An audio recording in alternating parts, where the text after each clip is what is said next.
আমি আপনাদের খেদমতে উল্টা পাল্টা বলার সুযোগ দেব না। ইসলাম যা তাই বলতে হবে। এই যে নামাজ হচ্ছে, আপনাকে বলবে ভাই গেছিলেন ওখানে কতক্ষণ নামাজ হয়েছে, তাই বলবে ভাই 3টার সময় নামাজ হলো। তোকে দেখছেন হক আর বাতিলের প্রশ্ন দেখলেন, আমরা নামাজ পড়ি 1টায়, 1:30 ওই পড়লো 3টায়, নামাজের সময় পার হয়ে গেলে নামাজ পড়ালো, তাহলে এটা সঠিক হলো? আপনাকে বুঝাবে। কথা করছেন না কেন? বুঝাবে না? বুঝাবে না? নামাজের টাইম গেছে, যাওয়ার পর নামাজ পড়াচ্ছে। কিন্তু আপনি উল্টে একটু বলেন না তো, যার কারণে এগুলা বলে, খালি উল্টে বলেন হুজুর তাহলে নামাজের ওয়াক্ত কয়টা পর্যন্ত থাকে? আপনি একটা হাদিস দেন তো হুজুর। ওয়াক্ত শুরু হলো একটা, ঠিক আছে, আচ্ছা ওয়াক্ত শুরু হতেই শেষ হয় নাকি এর টাইম আছে? কয়টা পর্যন্ত হুজুর? তাহলে ওর পিছন দিয়ে ঘেমে যাবে, তাহলেই ঘামে যাবে। তাহলে বলতে হবে পরবর্তী আজানের পূর্ব মুহূর্ত পর্যন্ত নামাজের ওয়াক্ত থাকে। কথা কি বোঝা গেছে? জোহরের আজান, জোহরের নামাজের সময়, জুমার নামাজের সময় ততক্ষণ থাকে যতক্ষণ আসরের আজান না হয়। তাহলে আসরের আজান পর্যন্ত নামাজের ওয়াক্ত। আর এই বললো নামাজ শেষ, নামাজের টাইম শেষ হয়ে গেছে, তাহলে কি হাদিস স্বীকার করলো?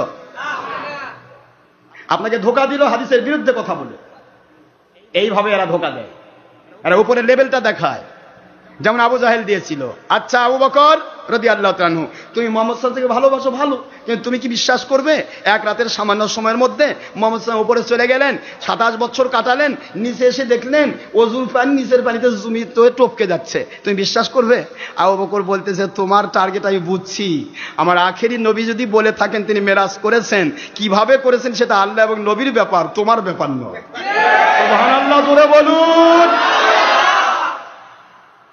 আল্লাহর নবীকেও এইগুলা বুদ্ধি করে শয়তানরা শয়তানি করার চেষ্টা করেছিল, কিন্তু সত্যিকার আল্লাহ ওনাদেরকে কাটতে পারে নাই।